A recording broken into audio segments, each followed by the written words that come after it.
Everyone, welcome to our channel. This is Srishti Agarwal. तो हमने start किया था क्लास 10 की सब्जेक्ट इंग्लिश की वर्कबुक के सॉल्यूशन, जिसमें हमने वर्कशीट 12 तक सॉल्यूशन देख लिया है। आगे बढ़ेंगे और स्टार्ट करेंगे वर्कशीट 13 से रिलेट सभी क्वेश्चन आंसर्स और समझेंगे इसमें क्या दिया हुआ है। तो देखिए, यहाँ पर सबसे पहले एक स्टेंजा दे रखा है द ट्रीज से रिलेट। जो कविता है द ट्रीज, पेड़, उससे रिलेट एक स्टेंजा दे रखा है। तो स्टार्ट करने से पहले इस स्टेंजा को मैं इस कविता के बारे में विषय में बता देती हूँ। इसकी जो कवि हैं वो है एड्रियन रिच, उनके द्वारा लिखित ये कविता है। द ट्रीज एक रूपक है जो पेड़ों की तुलना महिलाओं से करती है। कवि एक नारीवादी है और महिलाओं की आजाद होने और खुले में बाहर जाने की इच्छा पर प्रकाश डालती हैं। पेड़ खुद को घर के फर्श से आजाद करके खुले जंगल में जाना चाहते हैं। वे घरों में तंग है और उनकी भावनाओं को कवि महसूस कर सकता है और सुन सकता है, जो कि इस कविता के माध्यम से उन्होंने बताने की कोशिश की है। कविता का एक प्रतीकात्मक अर्थ है। पेड़ महिलाओं के लिए एक विस्तारित रूपक है। कवि कहते हैं महिलाओं ने आराम किया है, ठीक हो गई हैं और अपने प्राथमिक उद्देश्य के लिए तैयार है, मानव जाति के खाली जंगल को नवीनीकृत करने के लिए। तो इसमें टोटली बताया गया कि किस तरह से आज की पीढ़ी पेड़ों को भी अंदर रखना चाह रही है, जैसे महिलाओं को अंदर रखा जाता है उस तरह से। तो महिलाएं भी बाहर निकलना चाहती है, जैसे एक पेड़ भी बाहर निकलना चाहते हैं, क्योंकि उनका वास्तविक आवास, जो पेड़ों का वास्तविक आवास होता है वो जंगल होता है। तो जंगलों को तो काटते जा रहे हैं और हम घर के अंदर उन्हें कैद करके बैठे हुए हैं। तो उन्हीं की तुलना यहाँ पर की गई है एक लेडी से, एक औरत से। My head is full of whispers which tomorrow will be silent, listen the glass is breaking, the trees are stumbling forward. तो एक पंक्ति दी गई है यहाँ पर कविता से रिलेट। वह पंक्तियाँ जो लाइकिन की गंध को महसूस कर सकती, जो हताश होकर पुकार रही हैं, खिड़की के शीशे की टूटने की आवाज़ सुनती हैं। पेड़ बाहर की ओर बढ़ रहे हैं और तेज बहती हवा उन्हें अपने आगोश में ले रही है। जैसे ही पेड़ जंगल में पहुंचते हैं, लंबा और मजबूत ओक का पेड़ चांद को ढक लेता है और ऐसा लगता है कि चांद कई टुकड़ों में टूट गया है। अब देखते हैं क्वेश्चन आंसर्स। फर्स्ट क्वेश्चन है, read the above extract of the poem and explain its meaning. इसका मीनिंग आपको बताना है। Her head is full of the slow sounds made by the trees which are desperate to move out. बाहर जाने के लिए उत्सुक। These sounds will not be here the next day. ये कल नहीं सुनाई देगी। The poet asks the reader to listen carefully as a change about to take place. She hears the glass window breaking and the trees stumble.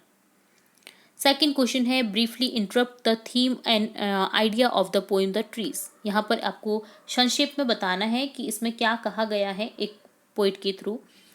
तो देखिए, यहाँ पर जो है कविता के माध्यम से बताया गया है कि the theme of the poem is that trees are not very happy with activities of the human beings.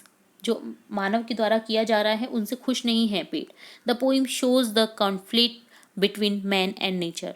Conflict को दर्शा रही है ये पोएम, जो मैन और नेचर के बीच में हो रहा है। ठीक है, नेक्स्ट थर्ड क्वेश्चन है इससे रिलेट यहाँ पर, where are the trees in the poem, what do their roots, their leaves and their twigs do. In the poem, the trees are located inside the poet's house, though they should be outside in the forest. The roots of these trees are deeply embedded in the floor of the house, so they work all night to free themselves. The leaves try hard to move towards the window's glass to break it open, and small twigs become stiff due to the exertion of trying to break free.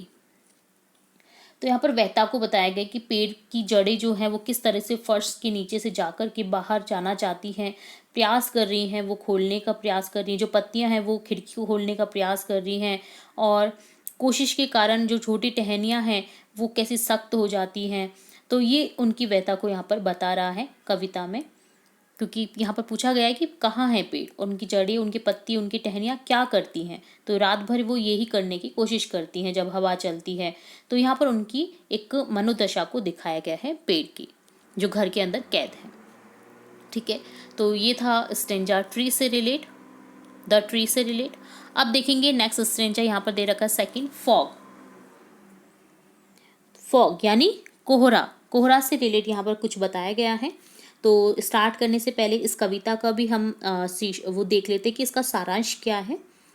तो जो सारांश है वो यहाँ पर इस तरह से है कि जो कवि हैं कविता के माध्यम से कहते हैं कि सर्दियों के मौसम के दौरान आमतौर पर देखा जाने वाला कोहरा बिल्ली की तरह ही शहर और बंदरगाह की ओर आ रहा है। इसका मतलब है कि शहर में ये बहुत ही मौन तरीके से पहुंच रहा है ताकि कोई भी इसके आगमन की सूचना न दे सके। उन्होंने इसकी तुलना बिल्ली के आगमन से की है क्योंकि एक बिल्ली हमेशा एक स्थान पर चुपचाप प्रवेश करती है। आगे वह कहता है कि कोहरे ने पूरे शहर और बंदरगाह को ढक दिया है। ऐसा प्रतीत होता है जैसे वह अपने पैरों को मोड़कर बैठा है और जिस तरह से एक बिल्ली कुबड़े पर बैठती है और चारों ओर देखती है उसी तरह से देखती है। अंत में वह कोहरे के प्रस्थान का वर्णन करता है जो चुपचाप अप्रत्याशित रूप से फिर से बिल्ली के प्रस्थान के समान गायब हो जाता है। तो यहाँ पर टोटली पोइट के द्वारा जो है कवि के द्वारा यहाँ पर बताया जा रहा है कोहरे का वर्णन हो रहा है। कोहरा वातावरण में मौजूद छोटे पानी की बूंदों का घना बादल होता है, आमतौर पर सर्दियों के मौसम में देखा जाता है। चलिए यहाँ पर देखते हैं इस स्टेंजा को और समझते हैं। The fog comes on little cat feet. It sits looking over harbor and city on silent haunches and then moves on. कोहरा आता है बिल्ली के छोटे पैर की जैसे चुपचाप बैठी, जैसे वो बंदरगाह और शहर को देखती है तो इसी तरह से कोहरा भी देख रहा है, चारों ओर ढक रहा है बंदरगाह और शहर को और फिर आगे बढ़ जाता है। जैसे चुपचाप से बिल्ली आगे बढ़ती है उसी तरह से कोहरे की तुलना यहाँ पर बिल्ली से की गई है। अब देखते हैं क्वेश्चन आंसर्स इससे relate. Read the above extract of the poem and explain its meaning. तो एक्सट्रैक्ट क्या हुआ, इसका सारांश क्या हुआ और एक्सप्लेन करना है आपको मीनिंग्स के थ्रू। The poet says that the fog come silently like a cat that come on it little feet. जैसे वो छोटे छोटे पैरों के दबे पाँव से आती है उसी तरह से यहाँ पर कोहरा आ रहा है। Further the poet says that just like a cat sits silently by folding her knees and looks around the nearby place and things। यहाँ पर नीज कर दीजिएगा, इसको कीज नहीं है, नीज है, KNEEN लिख दीजिएगा यहाँ पर, ठीक है। तो जैसे वो अपने घुटनों के बल पर बैठती है वैसे कोहरा बैठा हुआ है नियर बाई जो भी प्लेसेस हैं उनके थ्रू, बंदरगाहों पर और जो शहर है उस पर। Then the fog also sits over the harbour and the city covering everything. तो फॉग भी वही कर रहा है, हार्बर यानी बंदरगाह और जो शहर है उसको कवर कर रहा है। Then after some time just like the cat moves on silently the fog also disappear from the harbour and the city quietly. जैसे कैट चुपचाप से चली जाती है ऐसे ही जो कोहरा है वो भी चला जाता है कुछ टाइम में ही, साइलेंटली बिना आवाज़ किए बंदरगाह और सिटी से, शहर से, ठीक है। सेकंड क्वेश्चन है briefly interpret the theme and idea of the poem fog. तो थीम क्या है इस पोइम के माध्यम से, क्या कविता का विषय क्या है वो बताना है आपको। आइडिया क्या दिया गया है इस कविता के माध्यम से वो बताना है, विचार क्या दिया गया है। The main theme of the poem is beauty and mystery of the natural world. जो नेचुरल वर्ल्ड जो है, नेचुरल दुनिया, प्राकृतिक दुनिया, उसका सुंदरता और रहस्य के बारे में बता रहा है। The idea of the poem fog is that nature is alive. तो पोइट के विचार से जो फॉग के माध्यम से कहा गया है कि जो प्रकृति है वो जिंदा है। The poet compares the moment of fog with that of cat. Cat से कंपेयर कर रहा है बिल्ली के साथ, उसे जोड़ता है कोहरे के जो क्षण होते हैं उन्हें कंपेयर कर रहा है। तो बहुत ही अच्छी कविता है ये भी, तो जरूर से पढ़ेगा पूरी कविता को। तो ये था फॉग और द ट्रीज से रिलेट यहाँ पर स्टेंजा जो दिए गए थे वर्कशीट 13 में। तो डन होता है आपका वर्कशीट 13। इसी तरह हम आगे की वर्कशीट्स के सॉल्यूशन भी देखेंगे और भी इंपॉर्टेंट वीडियोस आपकी क्लासेस से रिलेट, एग्जाम से रिलेट देखते रहेंगे। तो जुड़े रहें आपके अपने चैनल के साथ वीडियो को पूरा देखने के लिए। धन्यवाद।